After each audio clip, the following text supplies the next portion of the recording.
Welcome to Why Airplanes Crash. My name is Christer Harje.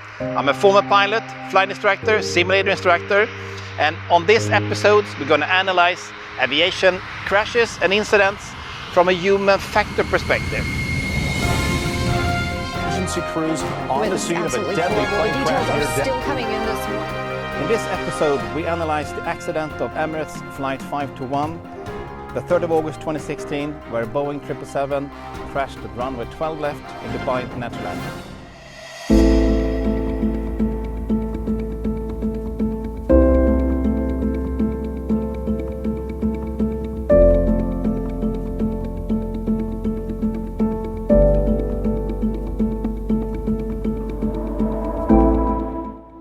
There were 282 passengers, 2 pilots and 16 cabin crew on board. They all survived, some with injuries. One firefighter died when the center tank exploded. The flight had departed Trivandrum, south of India, 3.5 hours earlier, which is a fairly short flight for this long-haul aircraft. The crew were well experienced and they have together accumulated more than 15,000 hours. There are more than 6,000 hours on the Boeing 777. They were well rested and there were no signs of fatigue. The investigators came up with 4 primary causes to this crash. During the attempted go-around, except for the last 3 seconds prior to impact, both thrust levers remained at idle. The flight crew was not aware of that the auto throttle had not responded. The flight crew did not effectively scan and monitor the primary flight instruments. And the flight crew did not take corrective action to increase the engine thrust because they omitted the thrust verification. There was a low-pressure weather system 300 kilometers south of Dubai, causing strong variable winds with sandstorm, extreme heat up to 50 degrees centigrade and wind shear. On the runway it was 68 degrees centigrade. Ahead of the accident aircraft there were 4 other aircraft approaching runway 12 left. 2 of them made go-arounds, 2 landed, 1 a bit further into the runway. The crew on the accident aircraft were not aware of the previous go-arounds. At the time of arrival, there was 10 to 15 knots tailwind to runway 12 left, which is within the limitations of the Emirates procedures. Runway is 3,600 meters long, which is long enough even though you have tailwind, extreme heat, and a landing weight of 230 tons, just below the max of 237. Air traffic control planned to change to runway 30 left due to shifting winds after the landed accident aircraft. The entire flight was uneventful and both pilots followed the Emirates procedures accordingly until the late go-around. 1 hour before landing, they received the latest weather information, which included moderate wind shear on all Dubai runways. ATC vectored the aircraft to runway 12 left and they were established before 1,000 feet. Shortly thereafter, the commander disconnected the autopilot but continued the approach with the auto throttle engaged according to the Emirates procedures. 1 minute before landing, they received a landing clearance with 8 knots tailwind. On short final, the wind varies between 13 to 16 knots and the auto throttle was compensating to keep their selected airspeed. The commander initiated a flare with his left hand on the control column and right hand on the thrust levers. And due to shifting winds and thermal heat, the aircraft started floating into the runway. The touchdown performance is based on landing 300 meters from the threshold, and if not landed within 1,000 meters, there's a mandatory go-around according to the Emirates procedures. The speed is increasing, which none of the pilots noticed because they are externally scanning the runway. The aircraft is floating, the idle, both thrust levers in idle is rolling left and right, and it's going toward the end of the touchdown zone. The commander decides to go around, he pushed the left Toga switch and called go around flap 20. The co-pilot responds with selecting the flap lever to 20 and verbally confirmed. The go-around was a good decision, however, none of the pilots was prepared for that.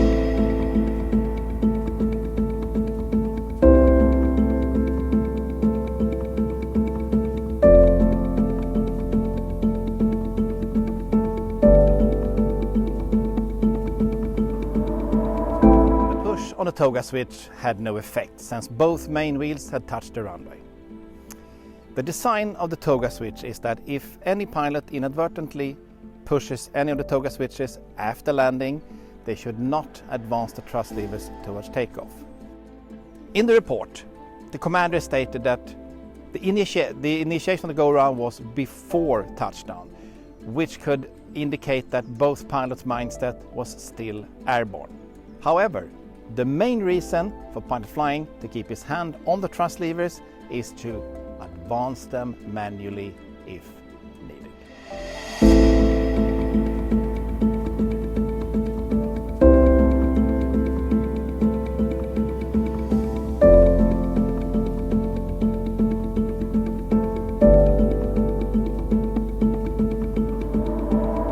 Commander pulled the control column with his left hand to a pitch of 7.5 degrees and the right hand remained on the thrust lever, but he did not push them forward. He said he could not remember any changes in the flight director and flight mode annunciations, he said in the report, which raises a few questions because after pilot flying pushed the Toga switch for a go-round, both pilots reverts back to instrument flying. And in front of both pilots is the primary flight display, which has the attitude in the center with the flight directors, the airspeed to the left, vertical speed to the right, and on top of this is the flight mode annunciations giving you the thrust, pitch and roll modes.